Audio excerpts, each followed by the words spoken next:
Hello friend, কেমন আছো? আজ আমি তোমাদের দেখাবো বানানা হরলিক্স মিল্কশেক। ব্লেন্ডারে একটি জগে এই ব্লেন্ডারের মধ্যে বানানা কুচি দিয়ে দেব। এখন দিবে 2 চামচ মিল্ক,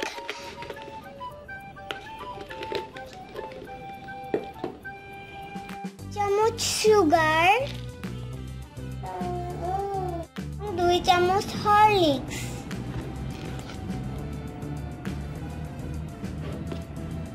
আমরা এখন এর মধ্যে 1 গ্লাস ওয়াটার দেব।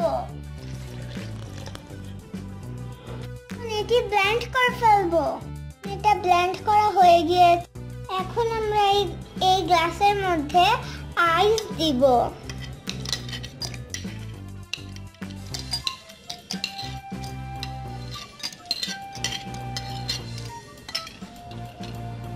বানানা শেক ঢেলে দিব। Shake is ready. রেসিপি দেখতে চ্যানেলটা সাবস্ক্রাইব করো।